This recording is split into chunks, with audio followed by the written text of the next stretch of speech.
I want to talk about GLP1's and I want to talk about food noise, because food noise is a term that I am now hearing more and more regularly than I ever have done before. I've been a nutrition coach, health coach, emotional eating specialist, personal trainer for 8 years now, worked with hundreds and hundreds of women. And yes, we've mentioned that food noise is there in their minds, but it's not a term that they're throwing around as like a condition. And I think what I'm seeing is people saying, oh, I've started taking GLP1's and I'm now seeing all my food noise just going away. And therefore they're then saying that this food noise going away is basically like they had a condition, they had a physical, like a medical condition that has led to their obesity. Now, for some people, that will be the case. If they've got a metabolic disorder, that might be the case, that they have genuinely got a situation biologically that has led them to being obese or towards having more food noise.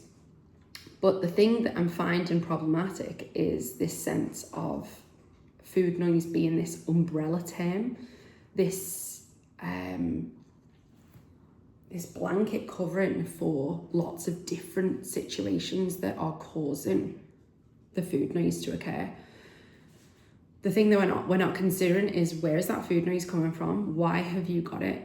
And I can ask that question because I used to have an insane amount of food noise. I used to think about food 100% of the time. I was never physically or emotionally satisfied from what I was eating. I would be thinking about the next meal as soon as I'd finished the previous one. If I had food in my bag at work, it's all I could think about. If there was cake or biscuits in the cupboard, again, it's all I could think about. And it took up so much of my mental headspace and my energy, and it was horrendous, like really horrendous. And I can remember I would like forward plan when I would eat something fun, or it was just all I ever thought about.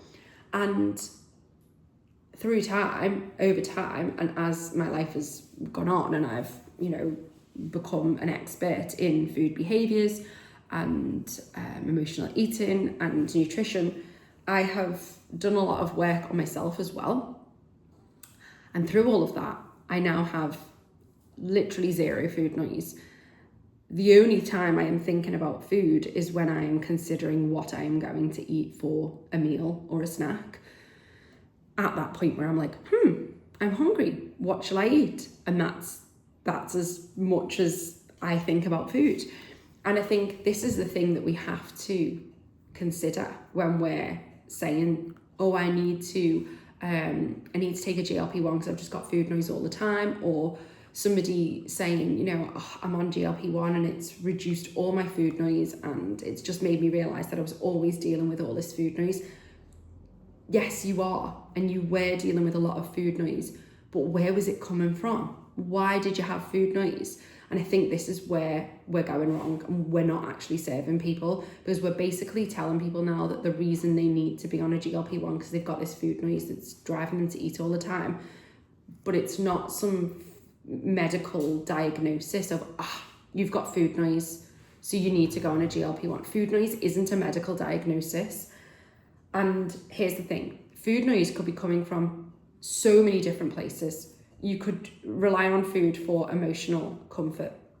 If you struggle with dealing with any kind of emotional stress, or your capacity for navigating difficult emotions is small because of things that happened to you when you were a child, it might be that food noise has come through the fact that you have been dieting literally for your whole life, maybe since you were 13 or 14. And so you've spent years and years and years of your life just focusing on food, focusing on what you're eating, essentially training the brain, not actively, but as a result, as a byproduct of dieting, you're training the brain to be hyper vigilant, hyper aware of food and everything you eat, and telling the brain, this is what we want to focus on, this is what we want to think about. And so therefore it thinks about food all the time.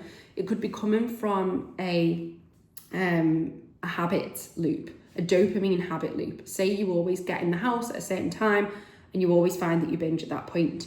There's a habit loop in your brain, an expectation, what fires together, wires together. If the brain expects that you're going to eat biscuits, it's going to give you a driver to eat those biscuits. It's going to make you think about that food. Equally, it could be that you're underfueled. You might be over energized in terms of eating too many calories, but underfueled in the sense that you're not eating enough good quality proteins, whole grains, fibrous fruits and vegetables, and healthy fats.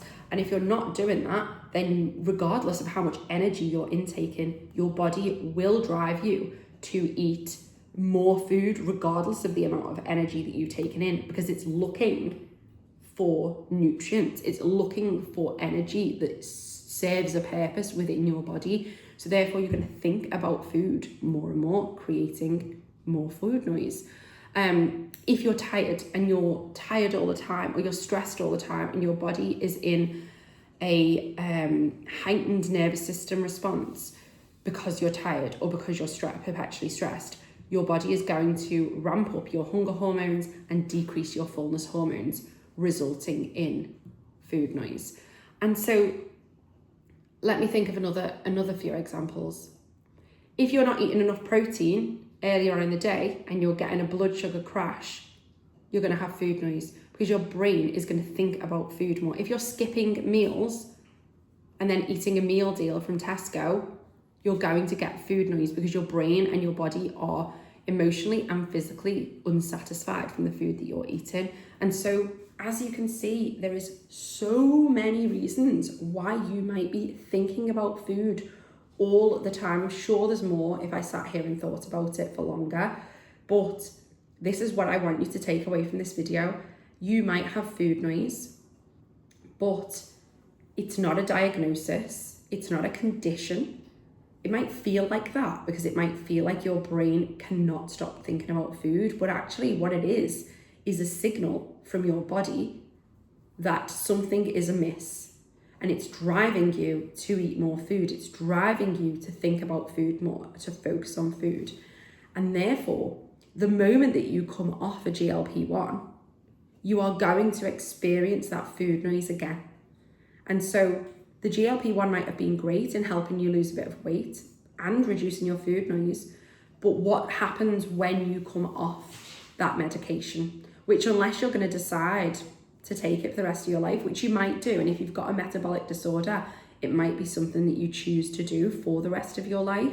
But if you're just looking to quieten that food noise, to get a bit of control around the food that you eat, you would be much better thinking and working out or working on what's going on, why that signal is there, why you're thinking about food all the time, whether there's mental restriction going on, aka saying, oh, I can't have that food, it's good, it's bad, I shouldn't really have that, or physical restriction like eating too few calories or missing meals or relying on an emotional crutch, or it being a habit that you have got into whereby at the same time every day you're finding yourself binging.